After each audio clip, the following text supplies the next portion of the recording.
Assalamu alaikum.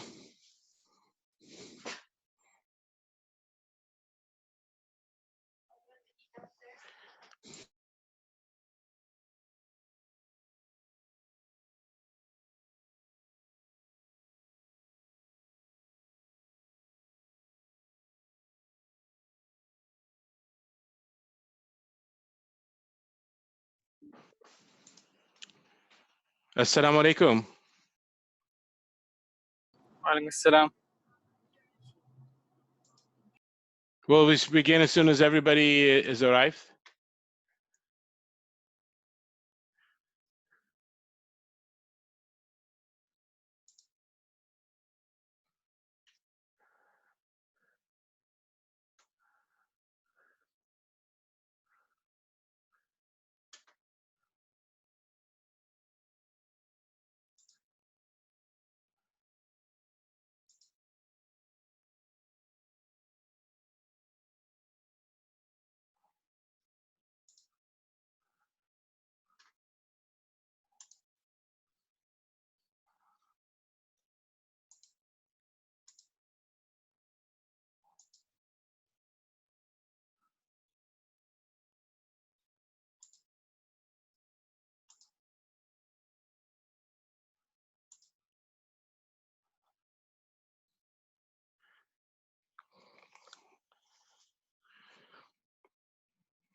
Assalamu alaikum. Walaikum assalam. Okay, good. Let's get, as soon as we get everybody on board, we'll begin.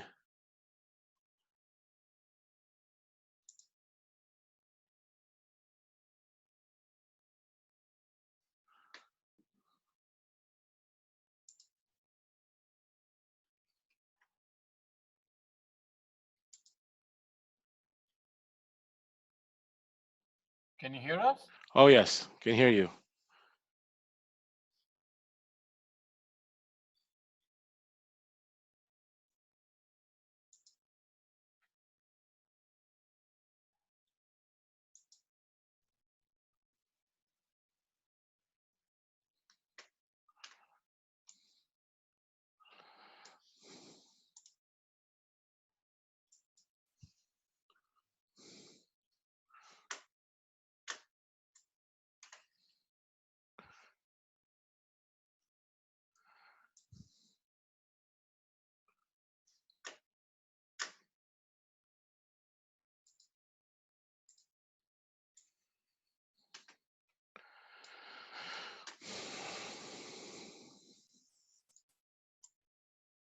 We'll just get everybody here. As soon as we do that, we'll get ready to go.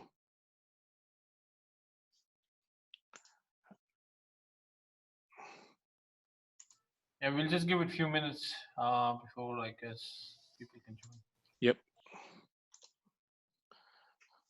Brother Rabil, can you take a bit of a roll call and get everybody's full name, email address, and position for me and send that to me? Maybe people in your unit, could be people outside of our unit. So if you can ask everybody, I'm also just on my right now. I'm also getting set up on my side here.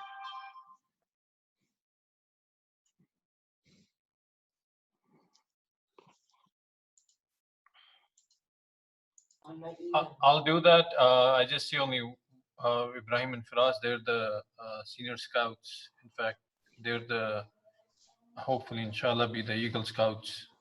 Oh, okay. They join.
So far it's just Rabil, your wife, and Ibrahim and Faraz.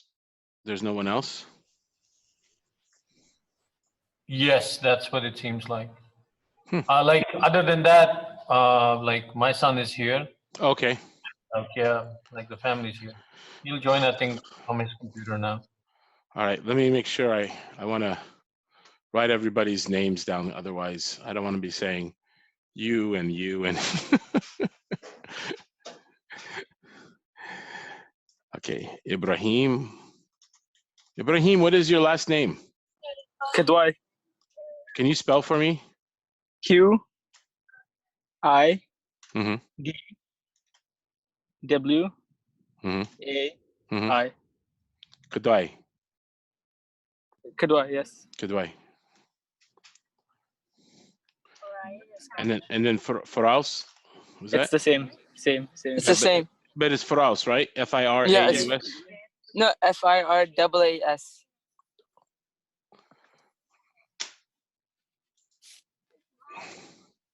FIR. I'm saying. Say again. FIRAAS. Oh, got it. Yep. So, what's your positions in the troop, Ibrahim? My position is a senior patrol leader. And Faraz?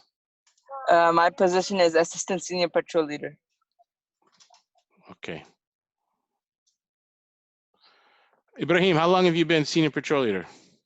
2 years. This is my second year. 2 years as senior patrol leader? Okay. Yeah, second year. Wow. And Faraz?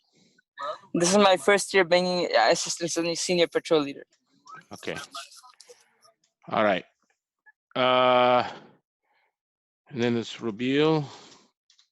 Rabil, you're the COR.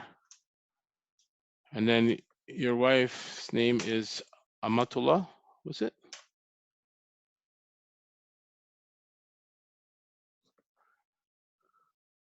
It's let me message you. It's Babita Wadwe.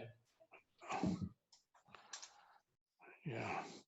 I'm such a visual learner that even if you say it to me 3 times, but if I see it once, I get it.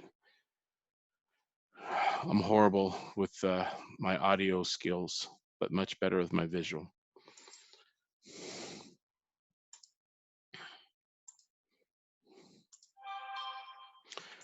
So, speaking of which, Ibrahim, Faraz, do you guys know what kind of learners you are? No. Do you know what I mean when I ask you that question? No, we have no idea what a learner is.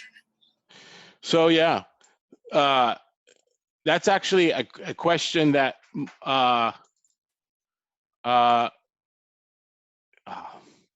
bunch of people were waiting on me. There we go. Assalamu alaikum. Bunch of people were waiting in the waiting room, the victim of having 3 monitors and one of them being to my right instead of sitting in front of me.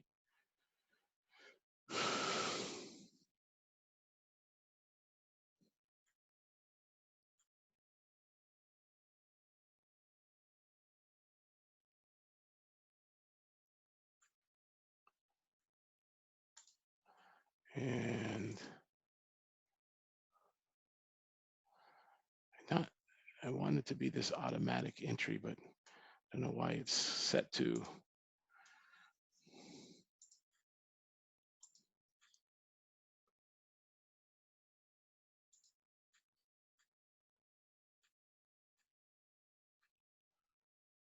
There's more people coming in, so. Assalamu alaikum. Who just, oh, got a few more people joining. Very good.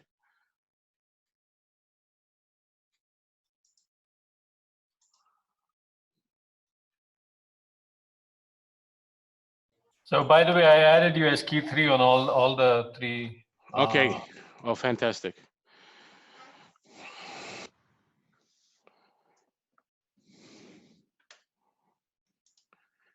Okay. And okay, assalamu alaikum. Got more people coming in. Great.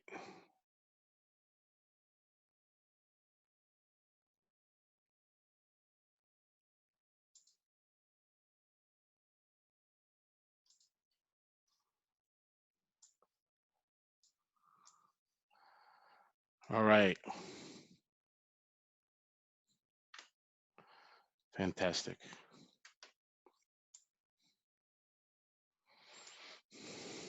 I'll provide you with the list if you want. Yeah. Everybody's on here. Okay, good. Everybody seems to be on. Okay, first things, I'm gonna start soon, in just a second here. Let me just begin, Bismillahir Rahmanir Rahim. Some of you probably know of me. Some of you may have met me, but let me just do a job of introducing myself. My name, of course, is Abdul Rashid Abdullah. I'm the executive officer for your unit. What that means is your unit is chartered by the National Association of Muslim Americans on Scouting. Is there anybody, by the way, who's on here who's not from Troop 400 in Qatar?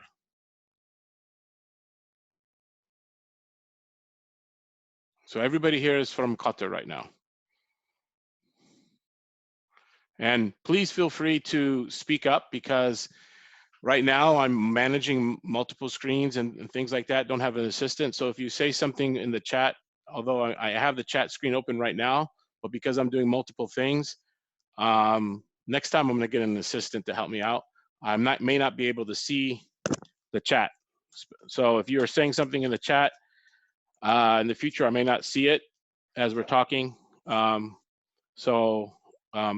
Maybe I'll tell you what, Brother Rabil, as we're moving along, some people may not want to say something immediately, or they may not want to interrupt, but if you can monitor the chat and at some point in time, just let me know, because I know for courtesy reasons, and a scout is courteous, I appreciate that. When we get to a good stopping point, if you can kind of manage those things for me, because it will be hard for me to be looking at so many things, keeping my thoughts in my head and moving along. So having said that, I'm your executive officer. Basically what that means is I'm the individual who has been tasked and responsible for chartering your organization. Your representative for the organization on our behalf is Brother Rabil. So he's the chartering organization representative. So he's you could say the face of the organization that you see from the scouting perspective. Unlike many other executive officers who sometimes an executive officer, if the chartering organization is just a mosque or let's say if it's a church or a synagogue or let's say a Veterans of Foreign War or an American Legion or a school, a PTA, something of that nature, it might be someone who's not even a scout leader themselves, but they can be an executive officer. In my situation, I have had a lot of experience in scouting. I myself am an Eagle Scout. So I've been in scouting quite some time. Most recent thing is I led a team, about 13, 14 people in the Faith and Belief section at the World Scout Jamboree. Of course, I have been a Cub Master, a Scout Master, and a venturing crew advisor. I've also been a chartering organization representative. I have founded at least 4 or 5 different units and have assisted other people in helping start units themselves. And I've also am one of the founders of the National Association of Muslim Americans on Scouting, NAMAS. So I have a little bit of experience when it comes to scouting, and I am also the chair of the affinity group for the National Eagle Scout Association for Muslim Eagle Scouts. The short acronym for it is Muslim Eagle Scout Association, or MESA. So, so with all that a little bit of experience, I'm hoping that I can help you all come to a little bit more understanding of what it takes to go from Life Scout to Eagle Scout. Now, traditionally, in many units, when they want to learn when they were getting ready to become an Eagle, they attend a Life to Eagle seminar. Now this happens in all councils and all districts. Being that you are in outside the United States, you're in the Transatlantic Council, and specifically you're in the Horizon District.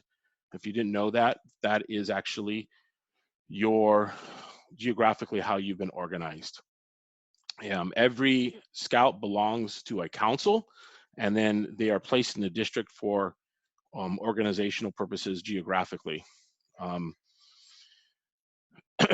It's hard because the Transatlantic Council is literally geographically so spread out, and your district is, your district executive is in Belgium, and your district commissioner he usually sits in Dhahran. I spoke to him the other day, as a matter of fact, by the way. Right now he's in Houston on his leave, where it's his normal hometown, and he has definitely a wonderful Houston accent and sense of humor. But this is the nature of your makeup for Transatlantic Council, his Horizon District. I am currently registered in the National Capital Area Council, the council that Rabil, when I first met him, he was part of the Adams Center, and I'm currently registered within the Patriot District. The Patriot District happens to be the home of it's a pretty high performing district, and it's the home of the gentleman who put together what is actually a model, even at the national level, for Life to Eagle seminar, and for a little bit of what they an Eagle guidelines book that kind of expands in details, but does not deviate whatsoever from the Guide to Advancement. So the Guide to Advancement is the Sharia, let's put it that way. It is the fiqh for anything regarding advancement. It is not, oh, brother so-and-so said this, district executive said this, unit commissioner said this, scoutmaster said this. If you ever have a question on how advancement should go, you look it up in the Guide to Advancement.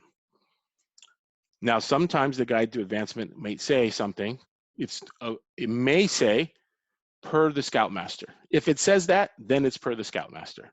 If it says per the committee, troop committee, then it's per the troop committee. But whatever the Guide to Advancement says, that's how things go. So that's what we always refer to. Everything is always supposed to be based upon the Guide to Advancement.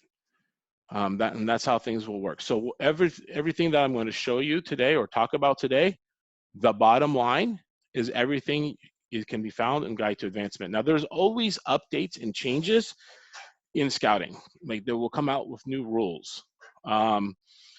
So what I have today is should be the latest. It may be just a little bit old, but I haven't heard of too many changes lately on the Eagle. But there possibly could be. I reached out to the chair of the advancement for the National Capital Area Council. He responded to me, but just because of the funny schedule is right now with the holidays, we didn't get a chance to sync up 100%, but God willing, inshallah, we will. His name, by the way, is Alan Dieter. So he's a really wonderful gentleman. There might be, if afterwards, if there's any questions, or if you guys happen to read something, because if I make you all enthusiasts about doing research, you get to be, hey, I'm gonna go look up something, and you find, hey, Brother Rashid, I found something and it looks a little different than what you said. And I hope you all challenge anything I ever say and look it up, because if you're looking things up, then you always are doing the right thing. If you're not looking things up and you take my word to be the truth on everything, then you're not doing the right thing. So I always encourage you to look up the Guide to Advancement and read it yourself. So moving forward. So what I'm going to be providing you is actually I didn't make up these slides. This presentation is actually the presentation from a district within the National Capital Area Council. It is pretty much the same. So the procedures that are in your council, I've already talked to your district commissioner. There's really no difference, okay? The procedures of Eagle Scout are owned by your council, but for administrative purposes, they can be delegated out to the district, okay? So let me say that again. If you look up the Guide to Advancement, you will see that the procedures for Eagle Scout, because of the nature of Eagle Scout, they are owned by the council. But because of administrative purposes, they can be delegated out to the district. Now, hopefully I said all that correctly. If the Guide to Advancement says something different, again, you can challenge me on that, and hopefully the Guide to Advancement will correct me. There is responsibilities and roles that individuals within the unit will play. And there are roles and responsibilities within the district that individuals will play. And there are roles and responsibilities within the council that individuals will play. And there are roles and responsibilities at the national level that individuals, that the national will play. So what we'll try to do is walk through all those things and help you understand where things happen and why they happen and where should things go. So enough talking for the moment. Let's start. And for now, if you have any questions, if you have the question, don't hold it per se, type it into the chat, and then we'll get back to it near the end, because potentially your question could be answered later on in the presentation. But if it's not answered, we can always go back to, let's call it the boneyard. We can always go back to the boneyard and answer it. All right. Okay. Okay. So pretty much I kind of said some of this already, but why we're here is pretty much to learn about the Life to Eagle process. The main thing here is to actually talk about the service project, the Eagle Scout rank application, which is the big gotcha, the board of review. We're also going to talk about the role of the district advancement chair, and the Eagle representative's responsibilities. What we want to do is help make sure that each Eagle Scout candidate succeed. All right.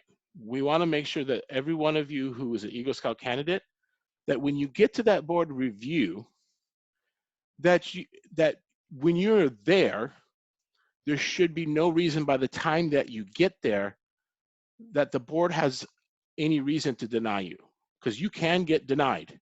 It's not an automatic for you to, once you get there. You may have been accustomed to, when you got to the board for your life, star, first class, second class, tenderfoot, for most of the time that you've been said go.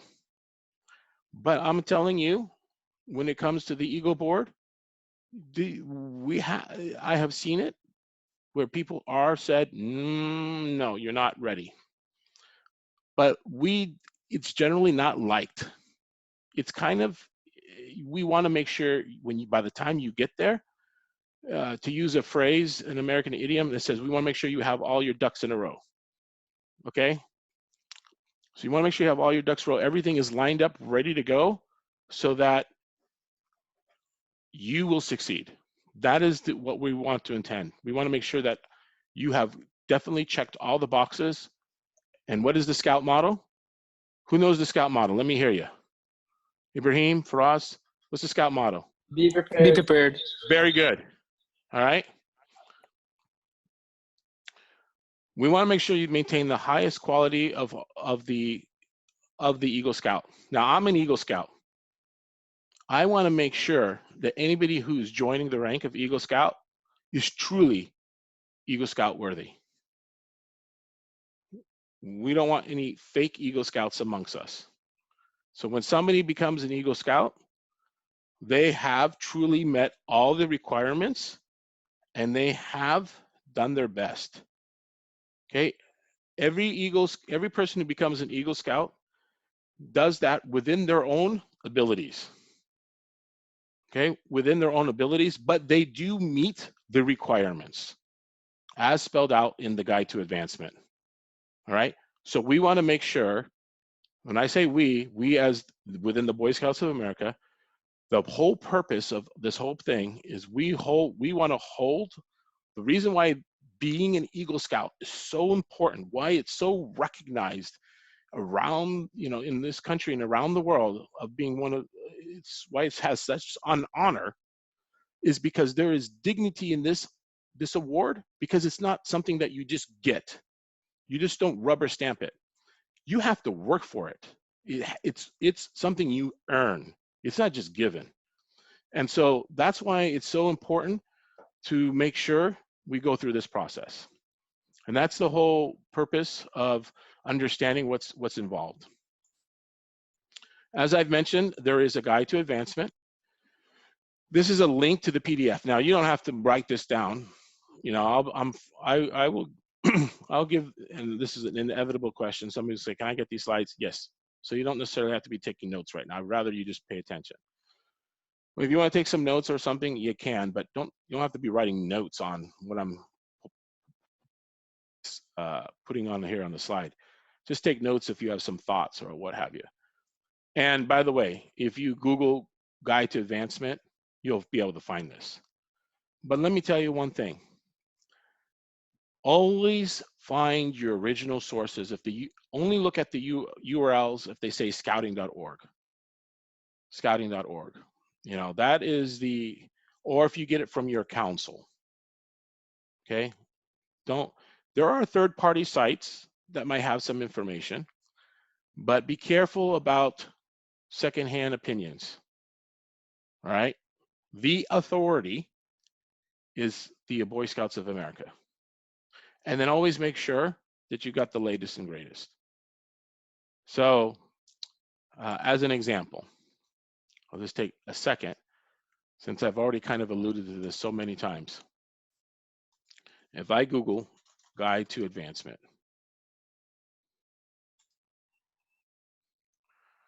right away, look at that. There's already, I can tell, a 2019 version. So these slides are slightly out of date, but not a big deal. What is never out of date is that URL. That URL is always good to go. So there is the latest and greatest PDF, bam. But there's also an HTML version of it.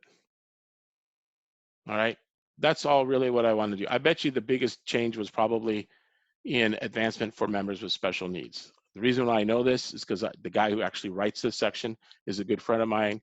He comes from he's actually comes from the area where I'm from, and we talk at the World Scout Jamboree. Anyways, I digressed for a second, but just to give you an idea, I'm literally connected to a lot of these people who are writing these things. There is this Eagle Scout Procedures Guide and I'm going to give you a URL where you can actually find a lot of the stuff in one place. But this is actually a good starting point, which kind of puts together a lot of this information in one place. I talked to my council's training chair, and she's tied in at national level too. And I talked to our advancement chair. Again, these are people who are tied in at the highest levels at the national level, because our council, the National Capillary Council, the council that I'm in, is the largest council in the Boy Scouts of America. It is the largest council in the Boy Scouts of America, and many of our folks are also sitting on national committees.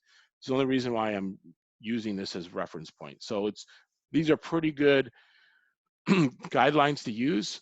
I'm not as familiar yet with TACs, the Transatlantic Councils, if they have anything, but I know that this is a pretty good stuff. And like I said, there's not much. You may find some specific stuff that may be specific to NCAC, but in general, this is just good overall guidelines. So I'll give this as a reference, and they might be just a good starting point. And then the Horizons District Commissioner, Mark, and you also we'll be able to also guide for any more specific stuff, and we're working with them. So this is another thing. I'm gonna just skip through this, but I'm sure I haven't got the URL for this. Again, there'll be, I'm very sure the Transatlantic Council has a Eagle Scout page. We'll have to look up that URL. So Rubil, you may want to check these things out to get some specific transatlantic pages for these kinds of things. All right, let's look at what are the requirements for Life to Eagle. So where do you find these requirements? What are you supposed to do? You have to have active participation. Okay, so the unit actually looks at what do they see as active participation. And believe it or not, within the Guide to Advancement, you can actually find what it means for active participation. I'm not going to go search for it right now, but there is questions. When they had so many questions about it, they wrote about what do you define active participation. So you can actually come in here and find what active participation means. So that's not for you as a scout, but it's actually it may be somewhere between the Scoutmaster and the troop committee to define what that means. So there are some things, by the way, that like I said before, some things that a troop committee will define, and some things that a Scoutmaster might define. So when it comes to this stuff, you have to know what is what. Okay. So again, I don't want to take, I was trying to quickly look for that, but it's probably going to take too long. You also have to earn how many merit badges? 21, but a certain amount of them are what we call Eagle merit badges or required. Other ones are, what do you call it? They are the electives, okay?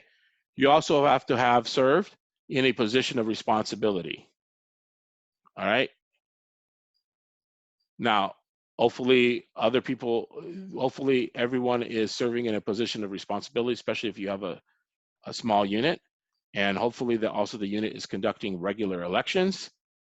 And so there's a lot of other things that can go along with that as well. But that's another topic. Now you also have to have an Eagle Scout Service Project. That Eagle Scout Service Project, that's a whole discussion we're going to talk about as well. But there is a whole, approval process that goes along. The last thing that, one of the last things that also happens, it's not, has to literally be the last thing, but there's going to be a Scoutmasters Conference. All right. And by the way, there are also some challenges. I myself, as I've been a Scoutmaster, and my sons have been in my units. So one of the things I've always done is actually try to punt the role when it was my own son coming up in front of me when it's a critical moment, and have someone else be the person who is providing a particular critical sign off, or someone else sit in with me while I'm providing that conference or sign off. Transparency is something that is, is talked about, and you can read about this. This is actually discussed in the Guide to Advancement. What if the parent is the Scoutmaster as well, if they're like dual-hatted in that perspective? So you can do this, but there is also this idea of transparency and how that looks. So this is actually something that is talked about in the Guide to Advancement. So for better transparency, it's actually suggested have someone else do it. But sometimes when you're in a small unit, or there's not another person who's maybe the assistant Scoutmaster, or someone who's trained to do that.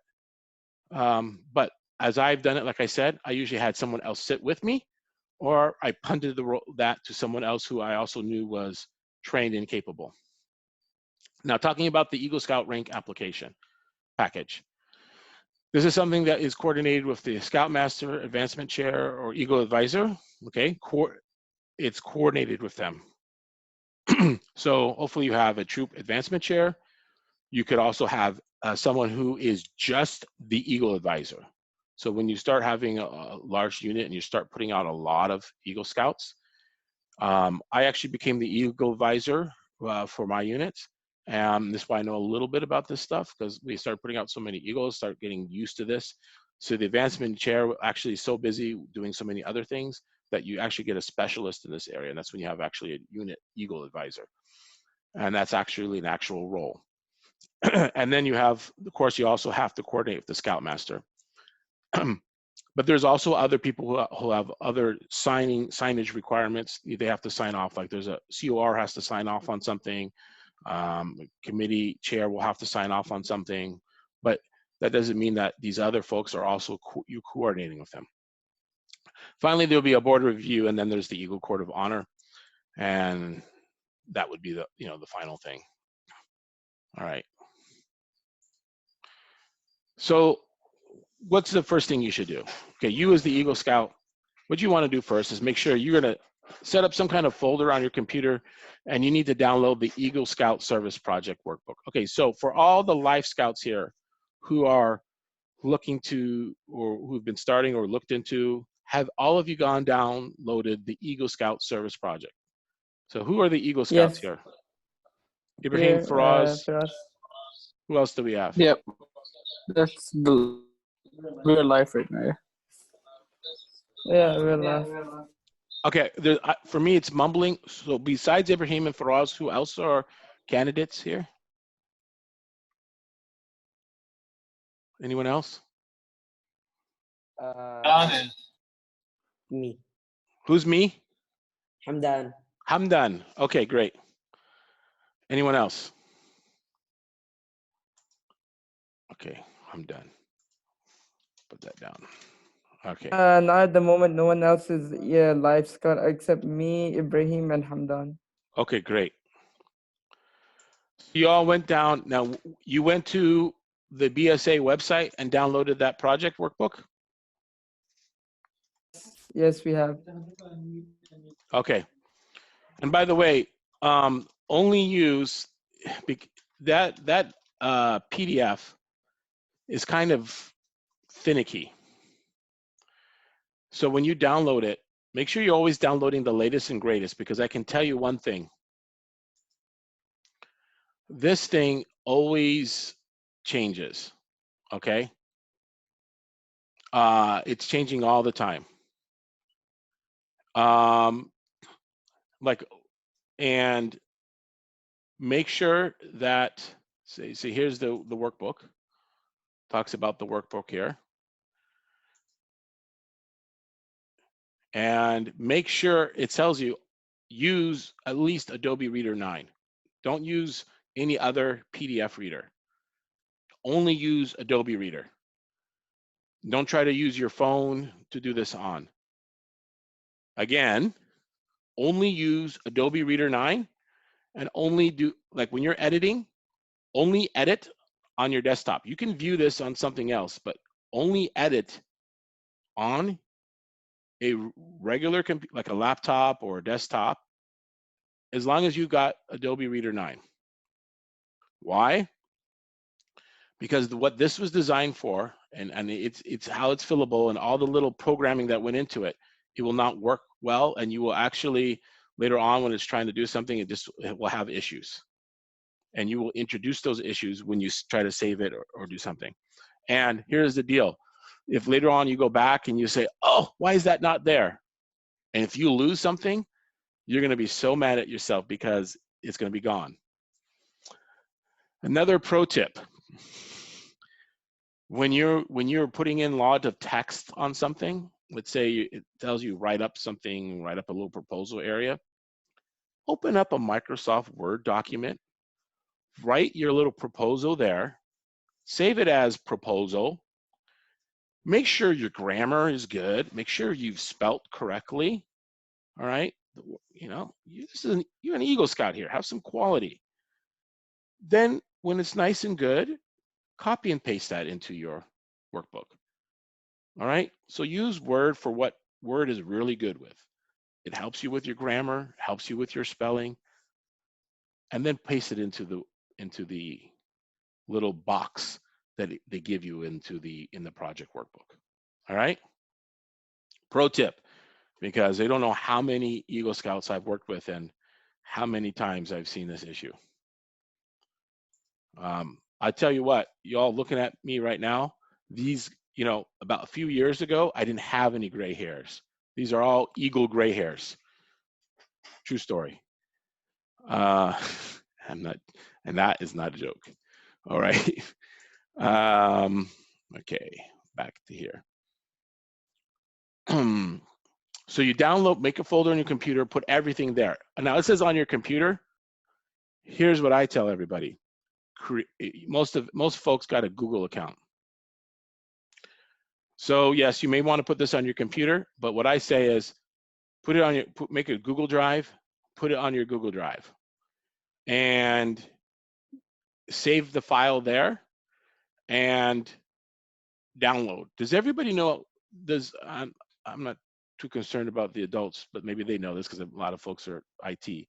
But for the youth, you guys know how to use synchronization and uploading the content and actually within Google in the Google Drive? Yep. Okay, so you know that if Mostly. okay, so you know that if you upload a file, you can then upload a version of a new file in the same place. So you don't have to Yeah. write you don't have to write project version 1 and create another instance of it. You just select that file and say upload a new version. That's called versioning. This is what you should do. Okay. Okay. If you don't know how to do it, YouTube it and Google YouTube it, because you guys are the YouTube generation. So you can learn how to do that. I don't have to talk about that. So keep your files on the Google Drive so that it's there. So when someone needs to look at it, because remember, you guys are all spread out. Your district folks and all that they're all over the world, literally. And so keeping things on Google Drive, by the way, you don't want to have the sad story as, oh, my computer crashed. So keep this stuff on the cloud. There's no huge HIPAA, privacy information that's going into this stuff. So don't worry, keep it there and you'll be good. This is, again, a pro tip. You don't have to do what I say, but 9 times out of 10, the people who are not listening, they came back to me crying. So this is a pro tip. This is not in the guide to advancement. This is a pro tip. Okay, now also make sure you download the Eagle Scout rank application. The reason why you're starting to download this, even though you haven't finished everything, because you want to start completing this. Because this is when you start figuring out where your holes are. All right. The other thing is, what's suggested here is get a 2-inch binder and create 5 sections. This is where they want you to put, you're going to have a section for, in other words, you create tabs. A section for your service project, one for your rank application, one for whatever pictures you might have, record log hours, work, miscellaneous. Now, this is someone, probably an adult who's looking at something from an old school method. My suggestion, probably you can do all this digitally. And at the very end, you generate this, because in the end, you need to generate a physical document that will be probably passed around during the board of review. Okay, so you don't necessarily have to do this in the beginning, but initially do this digitally so you can make subfolders and so forth. Bottom line is this: from the very beginning, you document all of your hours. All right, who understands the term FTE? I'm talking about the youth only. So Ibrahim, Faraz, Hamdan. Hamdan, I haven't asked you many questions. Do you know what an FTE is? You can say yes or no, and you won't be No. penalized. I don't. So FTE is a project management term that means full-time employee, but what we're talking about is, in project management, and you're a project manager, by the way, when you're an Eagle Scout doing your service project, you're a project manager. Woohoo! You're going to be earning your PMP. No, but guess what? It's kind of like working towards your PMP. In fact, if you were really good at this and actually went, you could probably log this for your towards your PMP, which is a certification, by the way, for project manager. What you can do here is you want to log, like you literally planning your project is actually hours worked on your project. So let me say that again. Planning on for your project is actually hours worked on your project. You guys get that? So you need to log that. You need to log all of your hours. How do you do that? Hamdan, you have an idea of how you would log your hours? In a notebook, I think. How? Let me ask Ibrahim, how did you log your hours? Tell me, Ibrahim, any other requirement that you went through required you to log something?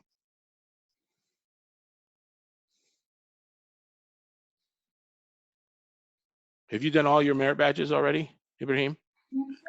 No, not yet. Like some of them, not others. Okay.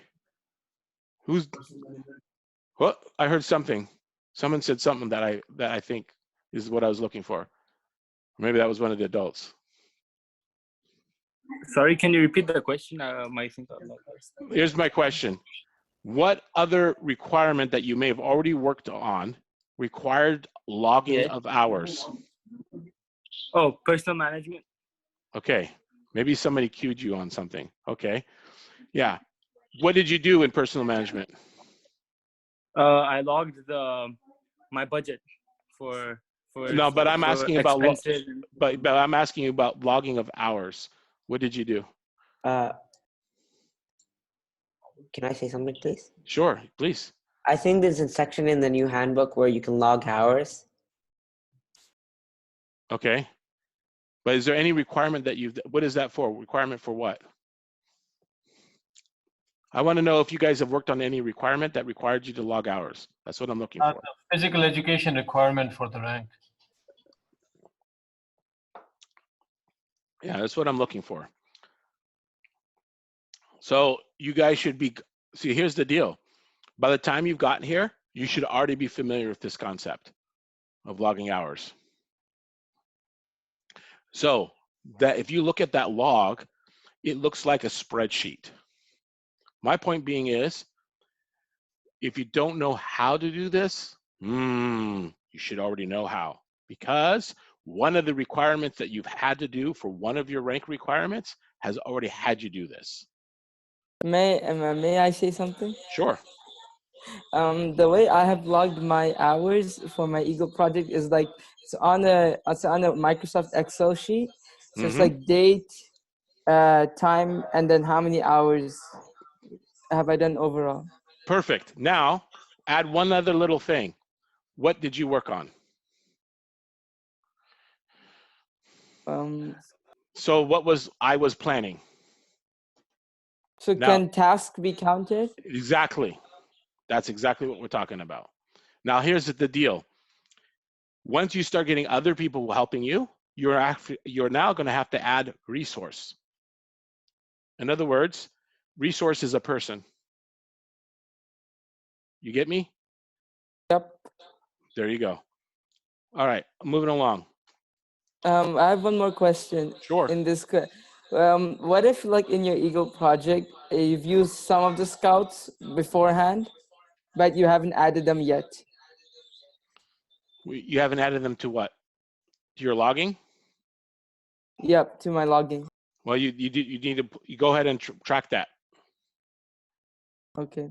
Yep. Okay. You need to document everything, and it has to be like you were saying, the date, the time, and the task, and who did it. Now, okay. If you don't have a name, like let's say you had a very large group, okay? Let's say you had 10 people, right? Normally you should get a sign-in sheet, by the way. If you have a large group, have everybody sign in that day, okay? And by the way, when it comes for Eagle Scout service projects, it is actually generally suggested you say, oh, I had 4 youth, 2 adults, something like this, okay? by the way. So you know what type of labor. Was it youth labor? Was it adult labor? Because adults in a scouting environment work differently than youth, right? Okay, guys, how do adults normally work when it's in a scout project going on? Where do they put their hands typically? In their pockets, right? That was a joke. But I know you guys are very respectful, so that's why you're not saying that anything, but I'm putting the joke out there. All right, you want to skim this Eagle Scout Service Project workbook and the rank application, and you want to make sure you give where it says message to scouts and parents or guardians. Hand that to your mom and dad. Hand that to your mom and dad. Message to scouts, to parents and guardians. There is a strong, nicely courteous message for your mom and dad there. Even if your mom and dad is scoutmaster, assistant scoutmaster, COR, committee chair, or someone else of that nature, still hand it to them. Everybody needs to learn. Also, make sure you contact your unit Eagle coach. None of you probably even know what an Eagle coach or Eagle advisor is. There's actually training on Eagle coach and Eagle advisor. Whoever, I'll work with your unit leaders to actually help create or give training to Eagle coach and Eagle advisor, but there's actually training for that. So we're gonna move along. Okay. As I've already said, not all of this is required per se, but this is actually helpful. Okay, here's the Eagle Scout Service Project. This is the requirement. While a Life Scout, plan, develop, and give leadership to others in a service project helpful to any religious institution, any school, or your community.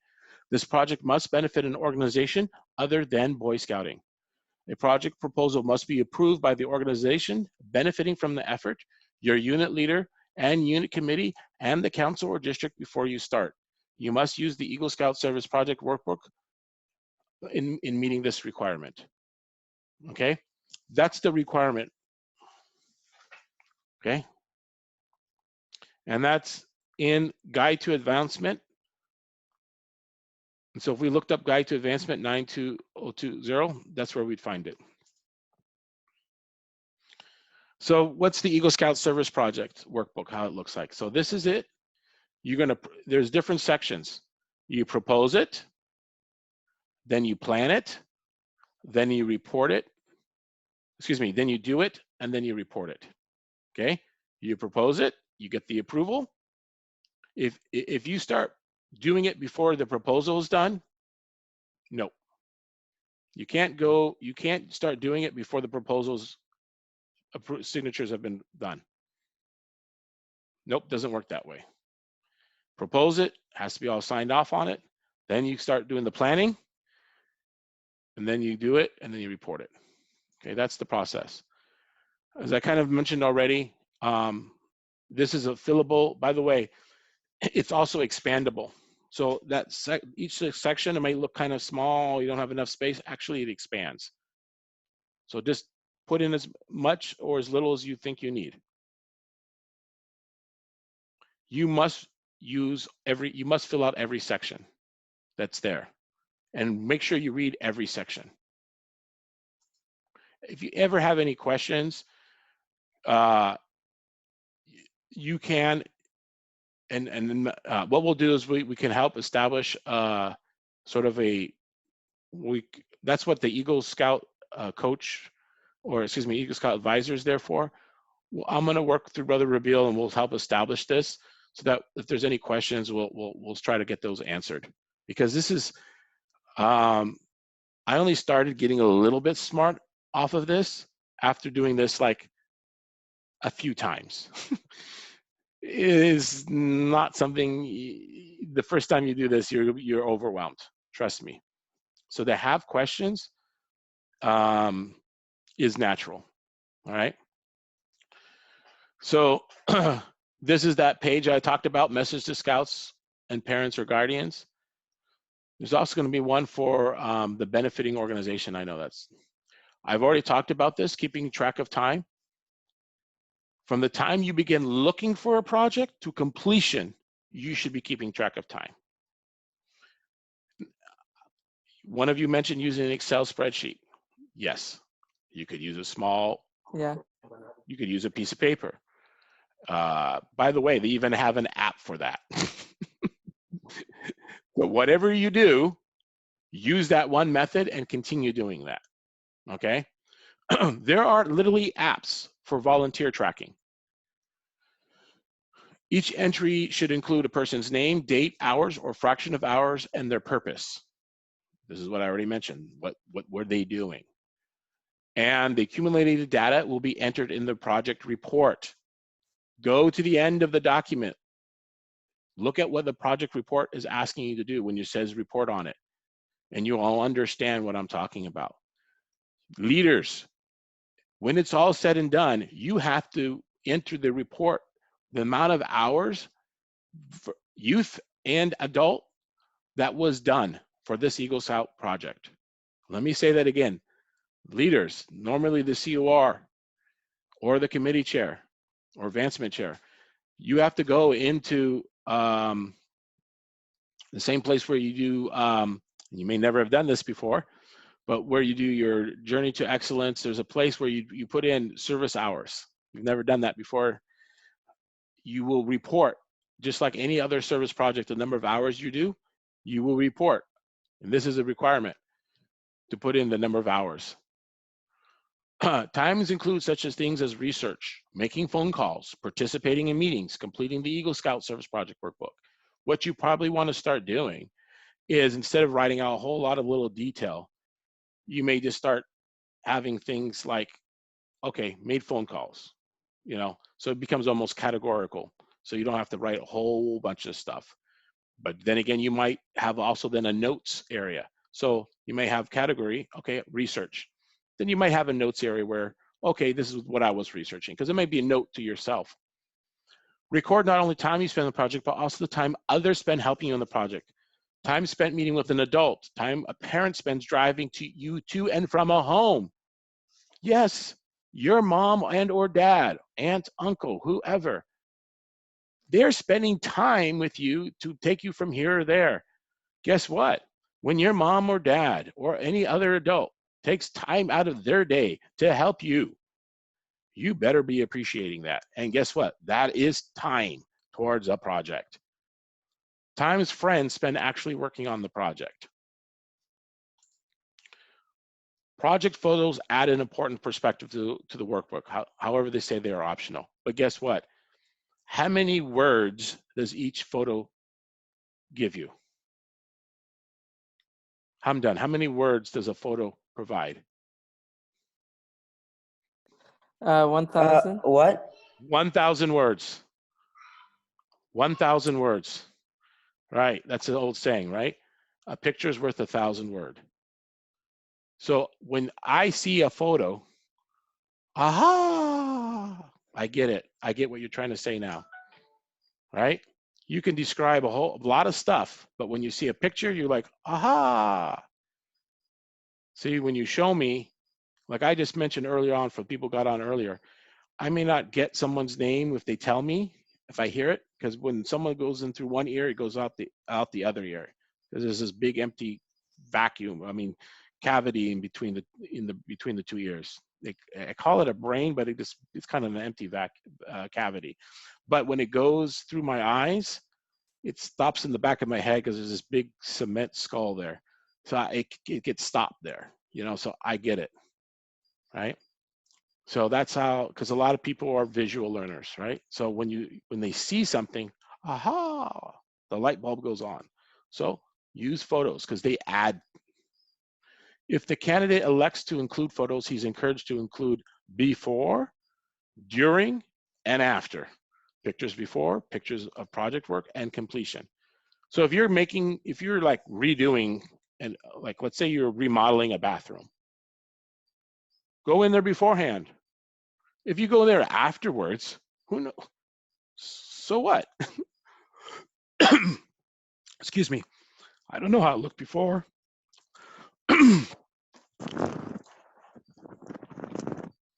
Also, add captions. Story tell it. Story photo. Okay. Captions are helpful to describe who or what are in the photos. All right. By the way, you could always put the photos in another document, and in the project workbook say, see attachment A or whatever, you know? So you don't have to put necessarily the photos into the PDF workbook. You can put those things on another attachment to make life easier, right? It is the responsibility of the Eagle candidate to find a project. The project should be the scout's idea. By the way, that sentence is not as much meant for you, the scout, as is meant for the adults who are listening in, or the adults who are not listening in. By the way, this meeting has been recorded so that anybody who's not here can hear later, and for those who are here can also listen to this later. Something he believes in, or she. Again, this is something that's why this thing needs to be updated, because very soon we'll be able to have she doing this. Enjoys doing and is potentially good at accomplishing. By the way, as for example, my son, one of my sons, he added, what did he do? He put the, what do you call it? Why is the words escaping my head? The, for the heart. I'm forgetting it. He put the AED, the automatic external defibrillator. He created a project which he added an extra, put an AED in the Adams Center, provided training, and also in addition to the project. That was very straightforward, but that was his project. And now, later on, he went and became an ENT, and now he's working towards becoming a medical doctor. So he did something that was actually towards his career goals. Made sense. Okay. Now, you can be more, everything is going to be within a certain, it can be very extravagant, it can be certain levels, whatever. Work with it with the project beneficiary. In that case I just mentioned, he worked with Adams Center in Sterling, Virginia. Okay. And they kind of also shaped what the scope of that was, by the way. They only wanted certain this and certain that. So he kind of became either limited to what he could do based upon what the beneficiary wanted. But maybe they want more. Maybe they're able to provide money. Maybe, so you guys also, we're going to talk about fundraising in a little bit. You need to share the information sheet for project beneficiaries. In other words, I mentioned just a moment ago, there's a document for parents. There's also a document for the project beneficiary. In other words, the ones who are going to benefit from the project. There's a document for that. So here's the project proposal. This is the instructions that talk about completing the proposal. Read carefully and make sure you complete everything completely. The proposal must meet 5 tests to be acceptable. Okay? Does it provide sufficient opportunity to meet the Eagle Scout Service Project requirement? Does it appear to be feasible? The safety issues will be addressed? Is the action steps for further detailed planning are included? And are you on the right track with a reasonable chance for a positive experience? Okay. When those who are going to approve this, especially the district or council, looks at this to approve, that's what they're looking at. Make sure you work with your project beneficiary, and then after this, the next step will be the final plan. Then you can begin working on your project. You need to make sure all this information is filled in, all the contact information. There's a part here that says project coach. I'm just going to skip down to this area because people are going to go, what the heck is a project coach? Let's say in the case of, like, I'll go back to the example of my son who was doing the AED. Now, it just so happened that there is an individual who runs the Center for Wilderness Safety, and he conducts classes on first aid, wilderness safety, and he's in Sterling, Virginia. He was an a EMT, still is, and anyways, so he's a person who is an expert, basically a subject matter expert, and he could coach him on his specific project. That's a project coach. It's basically a subject matter expert. Now, anybody who's going to be a project coach there is actually some training so they understand what their role would be. Now, that's different than an Eagle advisor. Project coach is different than an Eagle advisor. Okay. Council or district project approval representative. As I mentioned to you, each council does things a little different. I happen to know that for your district, for the Horizon district, that there is a designated individual within the district. I think his name is Steve, by the way, who does the signing off for this, okay? The Council Service Center, so this is like Transatlantic Council, and all their address information would go here. The project beneficiary, whoever is the individual who will be, who is, or the name of the organization that is going to be benefiting, who is the individual responsible with that your point of contact is for that organization, who your unit advancement chair is, who your unit committee chair is, who's your scoutmaster, what's the name of your unit, and then yourself. But look here, this little asterisk. This is like, okay, what is your BSA number? You have a identifier on your membership card. If you don't know it, I definitely know that your COR knows this, because he does all the rechartering and he has all that paperwork. All right. So briefly describe your project. If this is only one sentence, it's probably not good enough. This should be at least a good paragraph. All right. You may need to put some picked photographs. Okay. If you're trying to change something, I know my third son was looking at remodeling the bathrooms at the Islamic Center of Northern Virginia and making it more accessible. And his project coach that he was looking at happens to be the Fairfax County Authority on accessibility. In fact, he's probably one of the most authoritative individuals in the Northern Virginia. He happens to be Bangladeshi Muslim and a member of the Islamic Center of Northern Virginia. Wow. And we went into the Islamic Center of Northern Virginia's bathroom and saw so many issues. So he was looking at, this would be a good place to remodel. Whether he actually does that as a project, I don't know, but it's one of the things he was considering. But that's just an example. He took lots and lots of photographs. How will you give leadership? Tell how your project and beneficiary will benefit and how you give leadership. What materials will you need? What supplies will you need? So what's the difference between materials and supplies? You need to fill all this in, okay? You're gonna need lumber. Are you gonna need, hey, you're gonna need to feed the folks. So there's the differences here, okay? What tools are you gonna need? If you're like remodeling a bathroom, okay, I'm gonna need a saw, I'm gonna need this. Oh, by the way, if you're gonna need a saw, what safety concerns are you gonna probably have? Oh, if you're remodeling, are there gonna be any permits necessary? Hey, it's okay. If, is that too much for you? Maybe, maybe not. How much time do you have before you need, what age are you? You're 16? Okay, yeah, I got enough time. I'm not gonna turn 18 yet. So it's fine. What is the budget? What's the cost you think this is gonna be? Okay.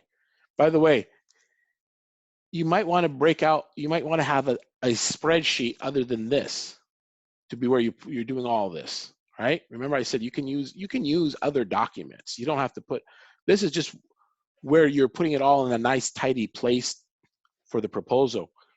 I highly recommend that you use some other documents where you're writing and planning all this out. And then you take your final, what you come up with, and copy and paste it and put it in here, especially when it comes to all this money stuff. Then you need to figure out, okay, if this is going to cost something, which most likely it should and will, how are you going to fundraise? Oh, by the way, there are guidelines to fundraising. We'll probably talk about that a little bit later as well. And think about your phases that you're going to have in the project. Okay. The first may be to complete your final plan. Other phases might include a fundraising, preparation, execution, and reporting. Okay. Don't overthink this, but put it in here. What logistics? What safety issues? Any final planning? But look here, you have to put a candidate's process. You need a unit leader's approval. You need a committee approval. You need a beneficiary approval, and you need your council or district approval. Okay, you need 4 signatures on here. 4 signatures. That's what you want.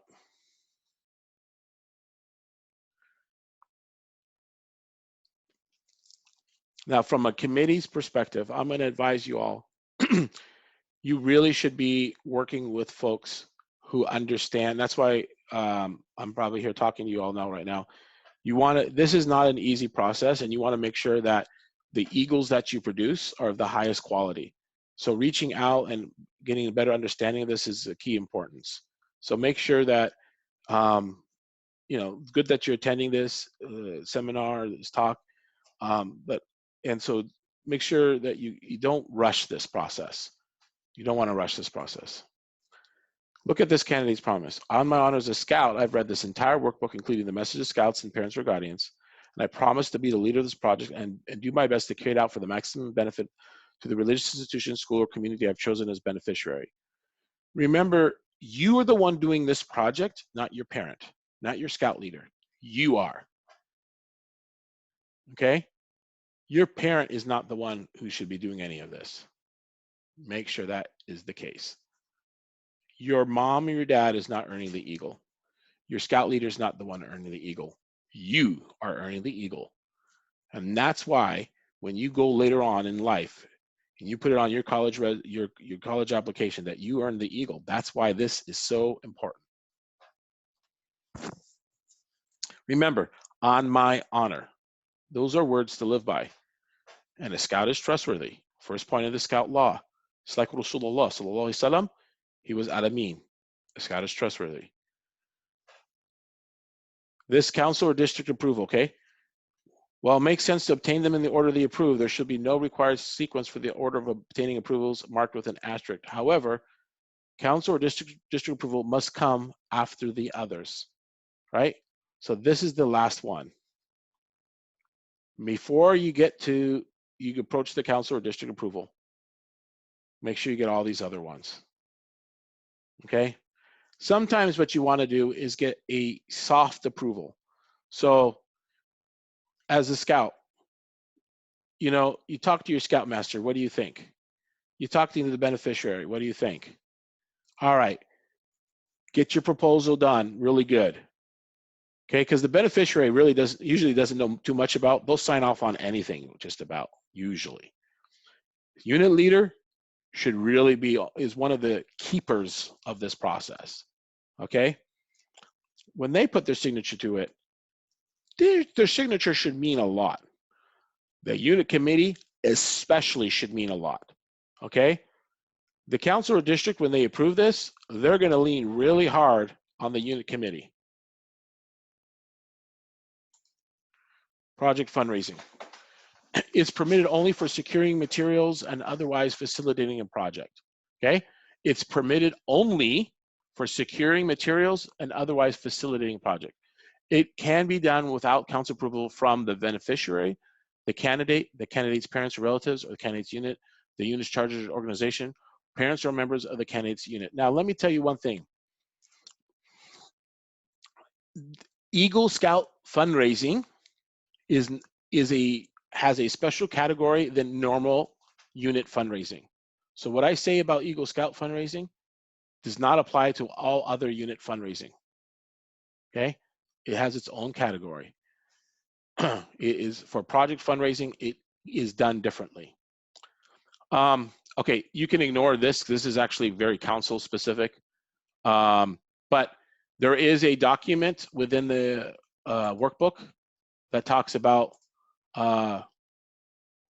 So there is an application for it. Make sure you fill that out, okay? Words about planning. Eagle Scout requirement requires a scout to plan and develop his service project. So through this final plan is a tool for you to use and is not approved or signed. So that planning portion of the workbook, it doesn't require it to, it's not something that has to be signed, but it's important in helping to show you have done the required planning and development. Okay, so you won't have to get that section signed, but you need to be utilizing it, filling it out. You should have taken this final plan with you to your Eagle Scout board review. So that's when it's going to get reviewed at that time. You're not required to provide more details that are necessary for the accomplishment of your project. Okay. I recommend for you all, do a little bit of research about how one goes about doing project execution, project planning. If you Google project planning 101 or something like that, not that you need to become project managers, but realize this: you basically are a project manager. This is your first go at being a project manager. The reality, that is the case. And when you go to that board of review, that is your first, you have been pretty much going to mini job, almost like job interviews, but this, when you go to this Eagle board of review, this is really almost like your first job interview. What have you done in your life that is of significance?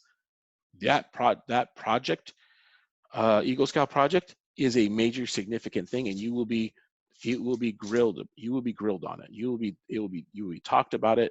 What have you done? And that will be a big part of your board review. Your board review will last quite some time, and you will need to know everything and anything about your project. And it will be just you in there. You and the board. A scout who's prepared will complete the final plan, and then before carrying out his project, have a project coach review it. A project coach involvement and review of your final plan is optional, but it can help you avoid many problems and mistakes. Remember, I told you a project coach is a subject matter expert. Okay, as I mentioned in the example I was giving you about my son Nuruddin, my third son, he was looking at the accessibility of the bathrooms at the Islamic Center in Northern Virginia in Fairfax. And if anybody who's been there, you will know what I'm talking about. So a project coach there could look at his plan and say, oh, this is the issue here. Yes, you may want to change here, blah, blah, blah. He happens to be also a PMP as well, so he can look at it from a project manager perspective. You should also show your final plan to your beneficiary. Of course, the beneficiary is going to have definite, hey, I don't want that done. Oh, I want this also done. So make sure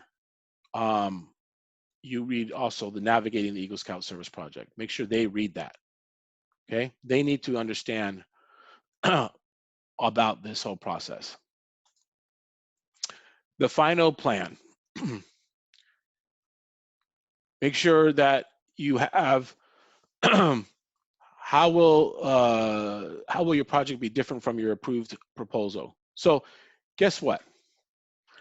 Sometimes what you propose and what actually happens, things change. You propose one thing, but guess what? For X, Y, and Z reasons, you had to make changes. You don't go back and change your proposal. What you proposed stays there. So you make a change, and that's what this final plan page is about. Okay? Let's say, in fact, this was already the idea. My son, in fact, we were kind of already thinking this ahead, but let's say he proposed, I'm going to remodel the entire bathroom. But he realized, wow, that's a big scope. So and that's going to cost $20,000. You know what? I could only raise $5,000. So I'm only going to remodel X amount. Okay, that's still fine. You don't have to do all of it, That's still a measurable amount, okay?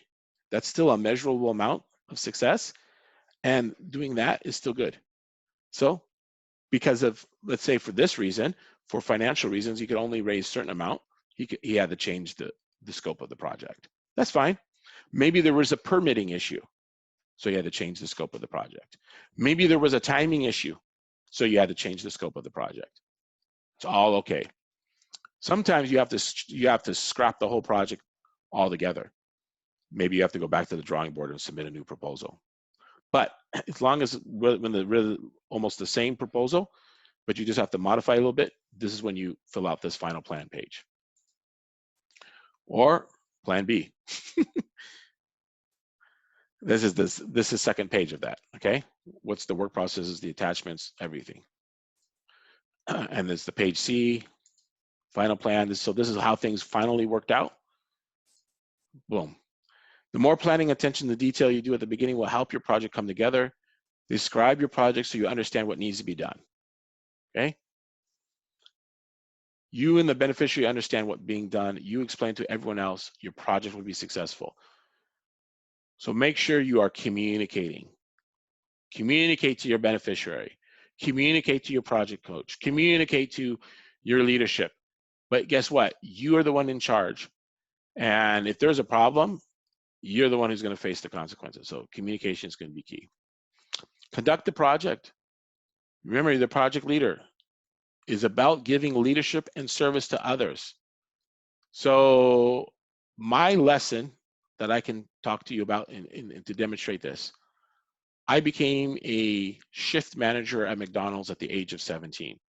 Normally you have to be 18. And the first thing that the store manager told me to teach me a lesson, she said to me, I want you to make sure the trash gets put out. So I went and picked up the trash and put it out. When I came back in, she said, where were you? She says, I put out the trash. You told me to take out the trash. She goes, no. I said, make sure the trash gets put out. You are a manager now. She says, while you were out, there was a problem at the front desk and you missed it. Aha. It's because I was in the back outside the store. I couldn't see what was going on. She said, what you should have done is assign someone to that task to make sure that trash got put out. That's the difference between being a leader, right? I should have tasked someone to do that. So that doesn't mean that it's beneath someone putting out the trash, right? I easily could take out the trash, but when you're the leader, you have to realize that sometimes that if you are doing the task, you get getting down to the details, down in the weeds, you may not be able to see above the weeds. You may not be able to see what's going on. The colonel in the army, the symbol for it is an eagle. The reason being is because they have the eagle's view, eagle eye. You, the eagle, have to have the view of the whole battlefield, the whole project. So to be able to have that eagle's view, that eagle eye, you need to make sure you yourself are not always doing all the tasks. Sometimes you're going to lend a hand in, yes, but you are the leader. So make sure you are planning, you're giving leadership, you're not sitting there doing each little task itself. Keep that in mind. Also, don't let adults be too helpful. Don't let adults be too helpful. They can become managers easily because that's in their nature. They have lots of experience. Be careful about that. Take notes of your changes from your original plan. If you have to deviate, take note of that. Work on the project is complete when the work is finished. Remember, if you define your scope, what is going to can be considered, what is the plan, what is considered success, you've documented that. Any excess materials, supplies, tools, even money, whatever is left alone. Okay, let me first talk about this. The excess material, supplies, and tools have been cleared from the site. Okay, you can't just leave everything there and say, oh, we're done. No, you have to clean everything up. And make sure that this beneficiary also agrees that you're complete. Until the beneficiary says that you're complete, you're not complete. Okay? By the way, on that topic, I kind of mentioned it a second ago. If you raise $5,000, but you only spend $4,000, what do you do with that additional $1,000? You raised $5,000 for the purpose of doing XYZ project for that beneficiary. That remaining $1,000 does not go in your pocket, and it does not go to your unit. That $1,000 goes to the beneficiary. Okay. Many successful projects require changes from the original proposal. If changes are major, it is important to confirm they are acceptable to the beneficiary and Boy Scouts of America. If any major change occurs in the project, notify the project proposal approvers immediately. Quote, to be sure you and the project still are approved and have a chance of passing the board review. Because if you do not do that, during the board review, they might say, hey, that's out of scope of what the project was to do. You said you were going to remodel the bathroom, but you went instead and re-landscaped outside. Or you knocked down, you expanded the bathroom way, you know, you didn't just remodel it, you expanded it and put on a whole new addition. You know, so make sure things are within the scope. Finally, this is part that is, you're not done until you report. No good project manager is as good as unless the report that they provide. And I tell you what, I had one Eagle Scout candidate.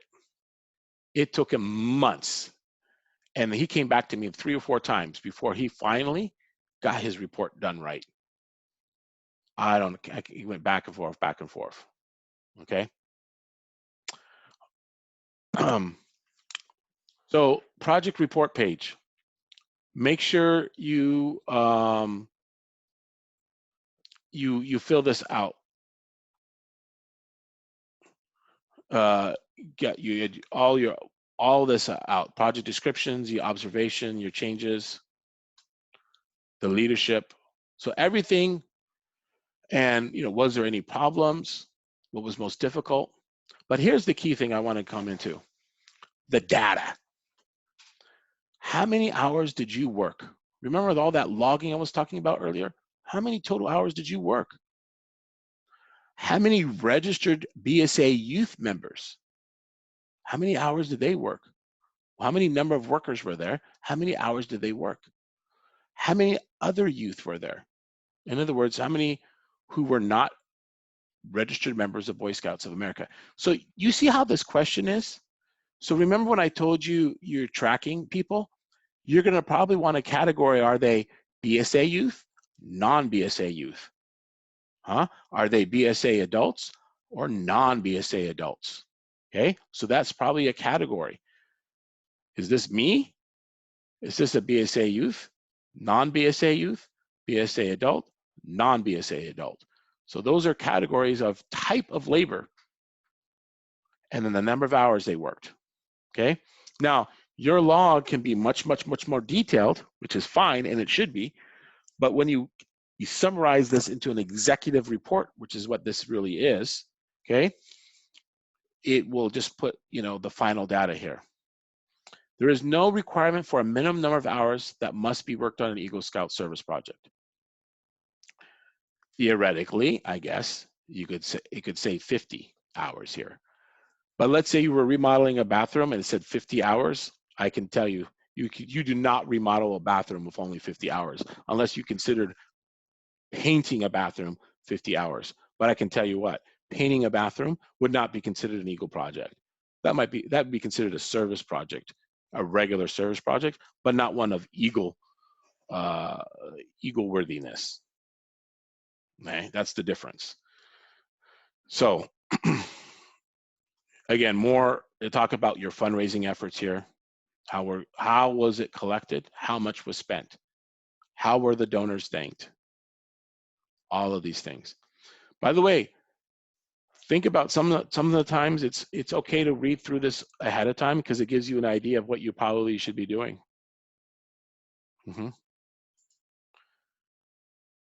Make sure you get all the approvals.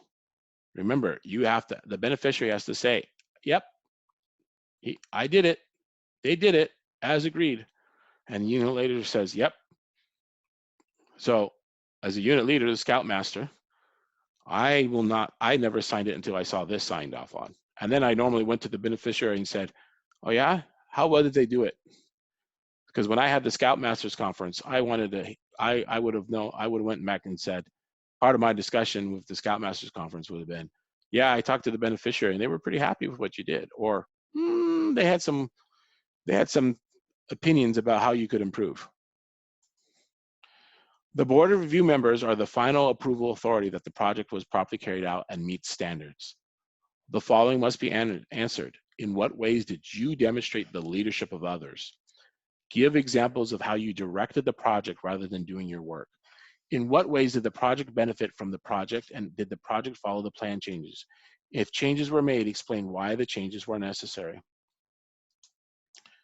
So I'm going to go through this kind of quick because we're over the time right now, and this gets complicated, and nobody ever does this right the first time. I don't think I've yet to get this 100% right yet, and mostly because all the candidates never give me the information correctly. I could probably, yeah, it's easier for me to squeeze juice out of a pineapple with my bare hands than to get the information from an Eagle Scout candidate to fill them out this carefully. But make sure you fill this out exactly how it said. So this is why it is recommended you download this and you can start filling this out ASAP, because you're going to start seeing the gaps in information that you may or may not have. All right, verify the date you joined the troop. This is important because you are not allowed to earn merit badges unless you are a registered scout. Verify the dates of rank. Okay, this is so if all the good records have been kept, this will be easy. Sometimes they're not kept so well. And what is really the authority is what the kept on the Internet Advancement or in the Scout book. So whatever is the official records is truly what's the right. But if there's a difference between what's on a blue card versus what's also in the handbook, these are things that need to get reconciled before the Eagle Scout rank application, because that Eagle Scout rank application becomes a document forever and ever and ever. I literally still have my Eagle Scout rank application, and it's kept in and I can produce it right now. If I was to walk 3 or 4 feet, I got a binder where it's kept right now. So that is a forever document. You will also need to get letters of recommendation, okay? That will talk about your character fitness and qualifications. Guess what? You only put down who you believe, who you would like to get those recommendations from. Then it's up to the unit committee, not your unit leader, the unit committee to communicate to those people to get those letters of recommendation. So let's say you have a teacher or an imam or someone like this. And that's who you say, okay, go out and ask these people for a letter of reference, a letter of recommendation. Those letters need to be sealed and open and given to the unit advancement chair or to the unit advancement chair. That's who it goes to. Okay, they need to stay unopened into the board of review, and they're only viewed by members of the Eagle Board of Review. They are not returned to the scout or the unit leader. So the unit leader, the scout, they don't see them. Only the people on the Eagle Board of Review see them. That's how it goes. So this is when this gets filled out. If let's say you took life-saving, not emergency preparedness, you cross this out. By the way, when you're doing the PDF fillable, if you use the fill-in sign, I believe you can actually line out within Adobe Reader. Okay, so make sure you do this requirements. I don't know about doing this line how it looks here, but it's better. I think most of the folks prefer to put all the dates, but I guess you could do this. But that may be differing. You have to ask your district advancement chair how they prefer this. We'll find out.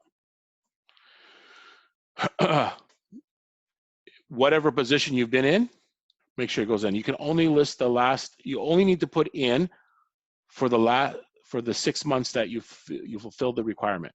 If you've been in several positions, you don't need to put every single position you've been in. Only one that fulfills that 6-month requirement.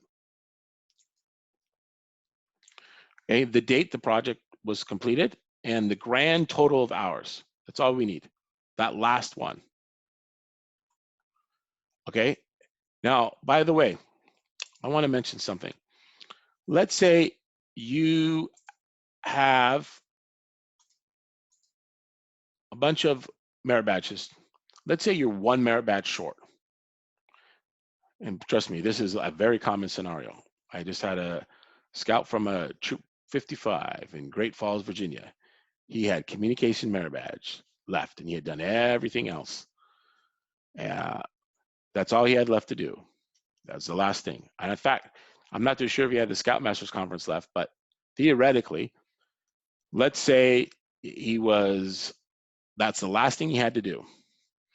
It is theoretically possible that you could have your Scoutmasters Conference. Let's say the Scoutmaster had to travel. You could have had the Scoutmasters Conference, and the merit badge counselor could be the last thing done. All these requirements, except the board of review, must be completed before the 18th birthday. And as it says here, the Scoutmaster Conference does not need to be the last completed requirement. That's my point. You don't have to, it shouldn't be like the first requirement, but it doesn't have to be the very last one. So there's cases where, like, again, say the Scoutmaster had to travel, and there was a couple merit badges still left hanging. I would not do this Scoutmaster Conference if the project was not completed. But once the project is completed and there's, like, just say a couple merit badges left, it's fine if the Scoutmaster, if he or she needed to leave, would be traveling and wouldn't be around, boom.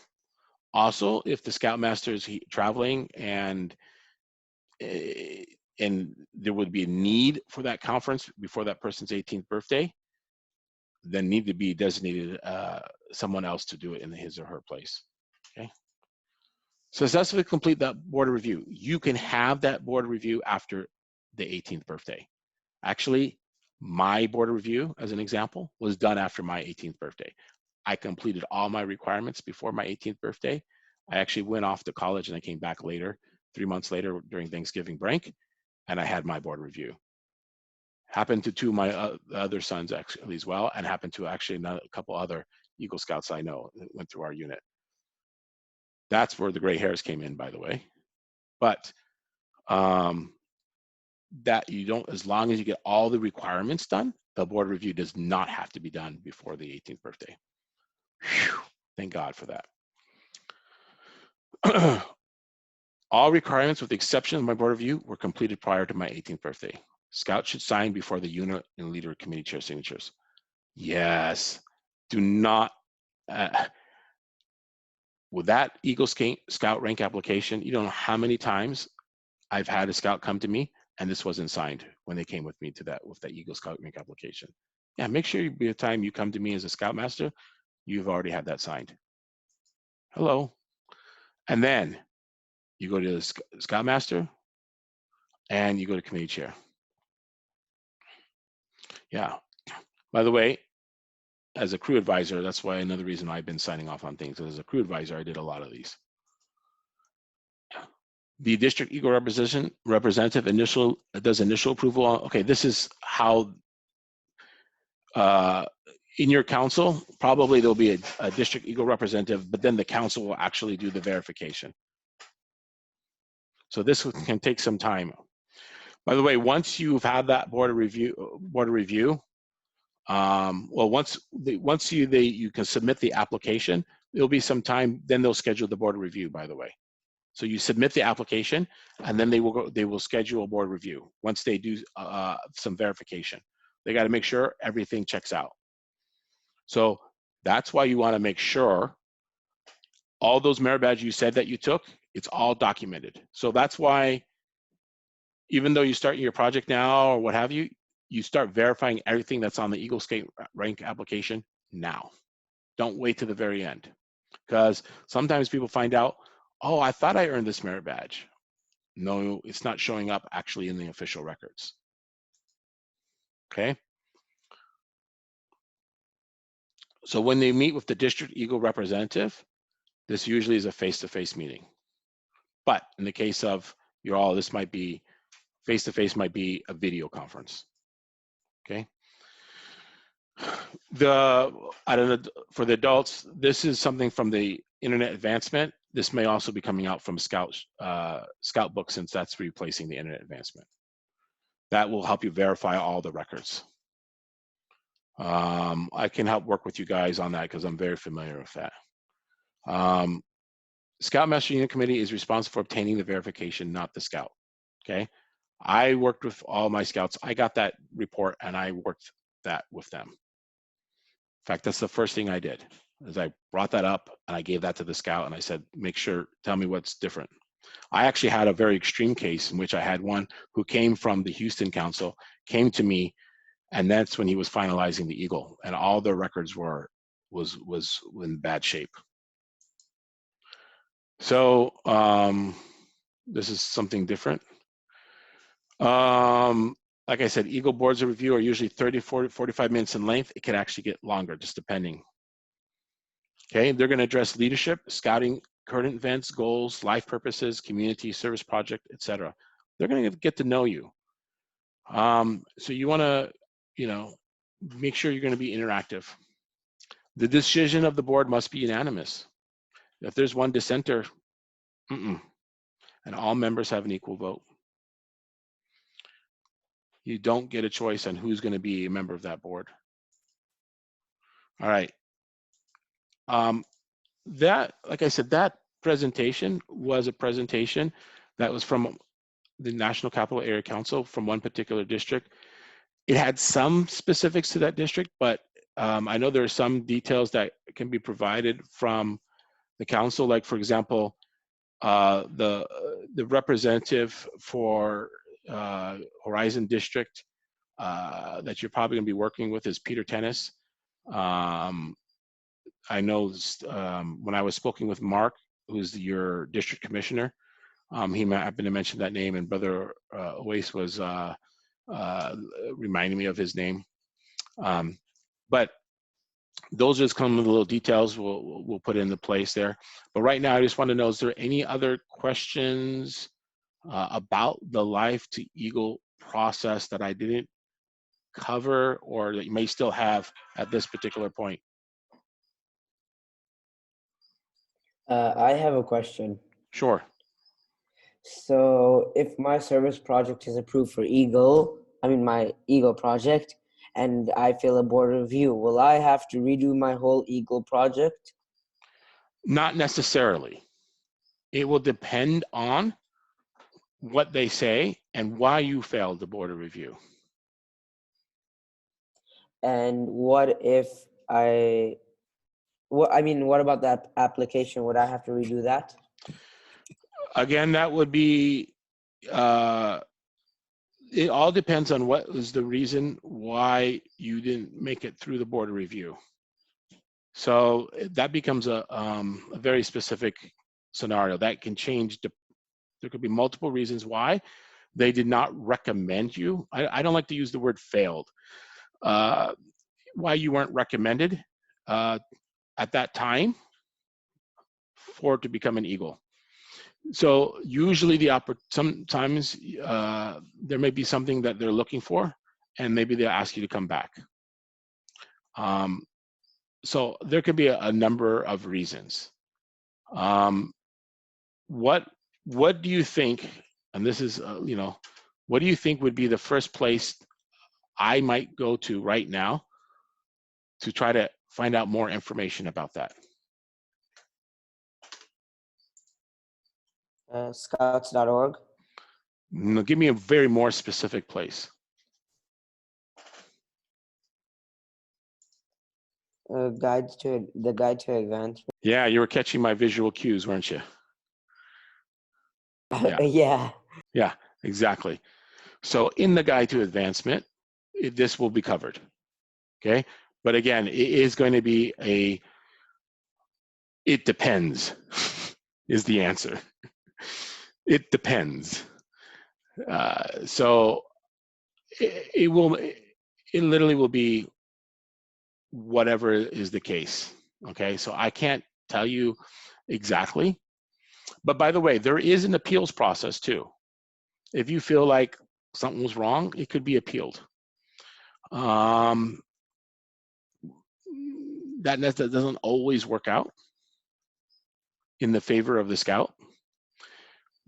The why we try to give this seminar ahead of time.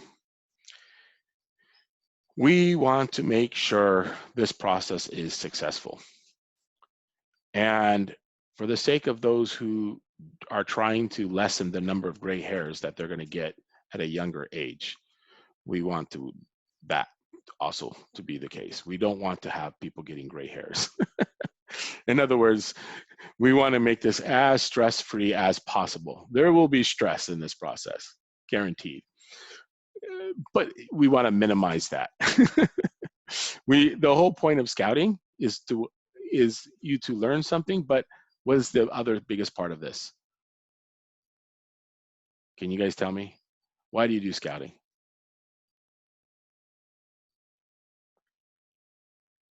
I do scouting because I enjoy it and I want to become an Eagle Scout. Good. That's what I wanted to hear you say, because you enjoy it. You want to have fun. If you're not having fun, you're no longer going to do scouting. I'm still doing it at age 47 because I have fun. Plus, it gives me a good excuse to still act like well, you know what? When I got married, my wife's friends told her, he acts like a kid. And I said, you know what? If I can still be acting like a kid at age 90, but still be the most responsible, mature kid that anyone ever sees, that's my goal in life. Because the youth are the ones with the big ideas, and the youth are the ones who make things happen. When adults become too serious and stop having the big ideas and stop having that vision, in my opinion, they fail in life. We want you all to succeed and do great and wonderful things. And we want you to have fun at it. And we want you to do it in a mature way. That's what it's all about. It's a game with a purpose. That's what scouting is. You went to NYLT, right? Hamdan? Yes. Yeah, you went to I'm here. yeah, you went to NYLT, right? Yes, sir. Did you learn that phrase, a game with a purpose? No, we didn't do it. I didn't hear it. Okay. Rubil, did you learn that phrase in Wood Badge, a game with a purpose? Nope, they didn't talk about that. Maybe it's a tag thing. Yeah, it's sort of something like that. Well, they're kind of stopped using that phrase a little bit as much, but you can find that phrase out there. Baden Powell used that phrase, a game with a purpose. So you will find that a lot of things in scouting, you might play a game or something, but there's a purpose behind it. So, you know, hopefully you're going to have fun doing this project. It's going to be tough at times, but there's a purpose behind it. You know, everything you're doing has a purpose behind it. So don't think about failing. Think about succeeding, and think about following everything you're doing here, because that's the whole point. We didn't talk about what if you fail. We're talking about how you're going to succeed. Okay, so if you do all these things that we're talking about, you will succeed. And everybody around you is going to make sure that you do succeed. If you have a question, just ask. Don't be too concerned about not asking a question. The worst question is the one not asked. So please ask. Don't be shy. With that, is there any other questions from anyone?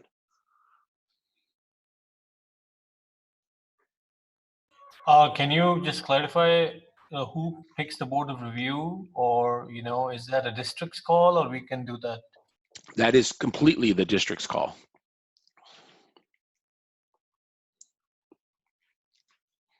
Okay, thanks. Can we write you questions if we have like any questions further on? So what about the I'm gonna, project? yeah, so what I'm gonna suggest is that we funnel all the questions. I'm gonna talk to Brother Rabiel about the process. So what we do is we'll collect the questions into one way, so that everybody will benefit from all the questions. And then we will kind of collect them, and then I can respond to them in one way, in one Okay. response. Yeah, so the answer in short is yes, but let's not do it directly. Let's funnel it through a process so that we can kind of bulk it and then make sure that everybody will benefit. Because you might ask a question that someone else might have, and then we can also document it so that that becomes like almost like, what they call a frequently asked question.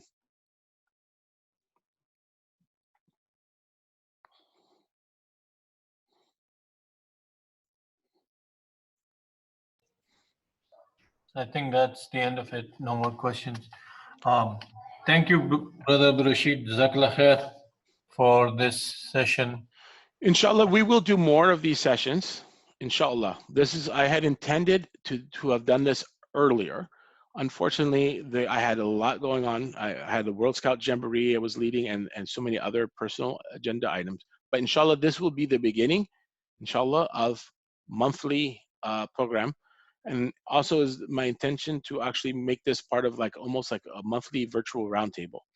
I'm aware that in the Horizon district, they actually have or they used to have at least a virtual roundtable, but I would like to do this specifically for you all as sort of a training. And also, inshallah, there's many Muslim scouting units that I have come to know that also have specific questions. So I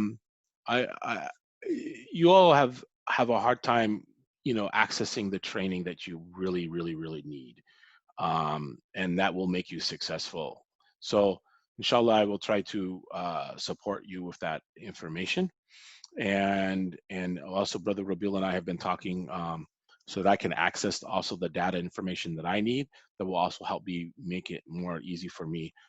I have some position other than XO, but I also need to be able to access some data in order to also provide more specific information that will help me support you all better, inshallah. So inshallah, moving forward, we will be able to do more with this, inshallah. So if you think of something later, please, at least for now, direct it towards Brother Rabil, and then we will make something. You will find that I will be refining the process, inshallah, to make it easier for all of us, inshallah. So with that, we'll do a closing. Bismillah ar-Rahman ar-Rahim. Wal asr inna insana lafi khusr illa alladhina amanu wa amilu as-salihat wa tawasaw bil haqq wa tawasaw bis sabr. Jazakallah khair. Thank you for all attending. May Allah bring success for our youth, and may Allah help our adults who are providing leadership to our youth. May Allah reward everyone in all of their efforts. Ameen. Assalamu alaikum wa rahmatullahi wa barakatuh.